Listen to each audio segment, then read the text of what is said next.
Yung pagsaserve kay Lord, yung pakiramdam niya is overwhelming, fulfilling, kahit na marami kang maiiwan sa mundo, pero sabi nga ni Lord, do not confirm sa mga gawain dito sa mundo at huwag ka mag-worry kung ano man yung mga gusto mong gawin afterwards kasi si Lord na yung bahala doon.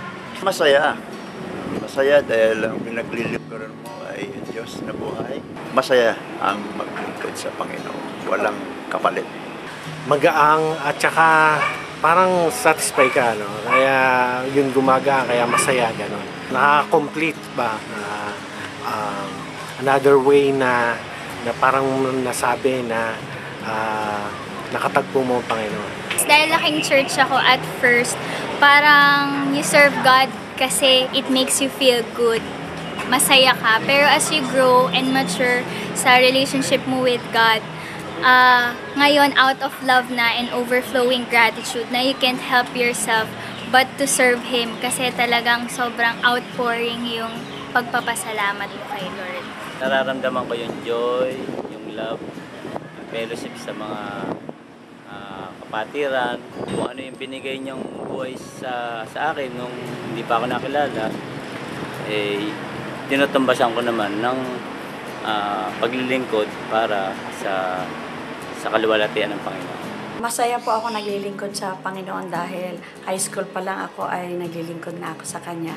Nag-start yon sa pag-garden lang, sa Sunday school hanggang umangat ng umangat. Sabi nga ng song, there is joy in serving Jesus. Isa pa po, bakit pa po ba tayo nabubuhay dito sa mundo, di ba? To serve Him and to enjoy His presence.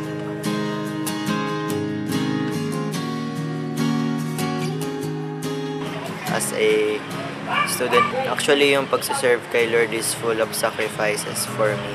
Sa pagbibigay po ng time sa ministry, I always dedicate myself. Kasi unang-una sa lahat dito ako nag-e-enjoy. Dito ko mas na-enhance yung talents ko. Tingnan mo muna yung priority mo. Priority and yung schedule, naiayos naman yan. Hanggat maaari, walang overlap. At yun, bigyan mo rin ng time. I-balance na natin for your family, and then sa ministry, and then sa work mo. Normally man, mas madali yung sa amin, ano? Kasi una, naka-prepare na si Ate Gigi.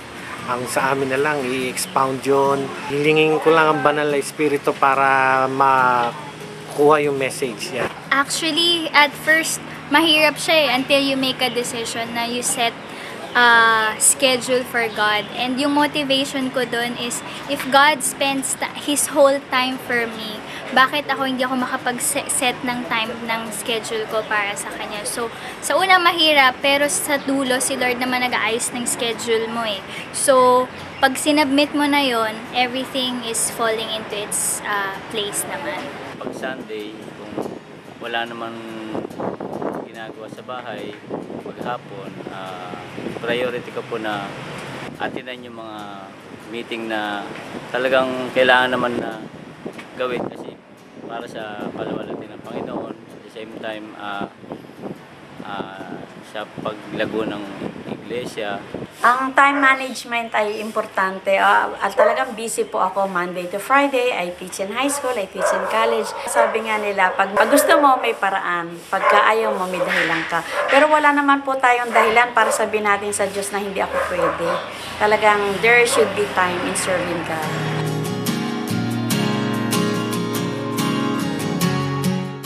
Ay, naku mga kapatid. Ngayon pa lang ay meron na kayong time. Huwag na natin hintayin pa. Hindi na tayo makapag-lingkod. Ngayon pa lang ay maglingkod na tayo sa Panginoon. Okay? But mafe-feel nyo lang yung masaya at paglilingkod. Kung kilala nyo yung pinaglilingkuran nyo, yun importante. Kilalanin nyo yung pinaglilingkuran nyo ating Panginoon Jesus at magiging masaya at magiging fulfilled din yung paglilingkod. So unang-una na sa lahat yung mga youth. Sabi sa John 15 verses 1 to 17 na we are the branches. Tayo yung mga tao. Then si Lord, siya yung nagbibigay sa atin kung magbe-bear tayo ng fruit. So ine-encourage ko po yung lahat na stand up for God at huwag kayong matakot. Kasi tutuparin lahat ni Lord yung promises niya. Sana po ma-encourage yung iba na gamitin yung mga kalakasan natin. Sabi nga po sa Colossians 3:23, whatever you do, work at it with all your heart as working for the Lord. Yun yung talagang nag-encourage sa akin na gamitin yung lakas ko. Kaya kayo po na mga kapatiran, encourage ko kayo na kung ano yung pinagkaloob sa inyo, gamitin niyo po sa Panginoon. Lumalago ang pagkakilala, yung relasyon sa Panginoon.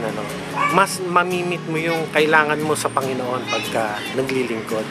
Ina-invite ko everyone na yung mga hindi pa nag-iisip at hindi nag-iisip na mag-involve sa church.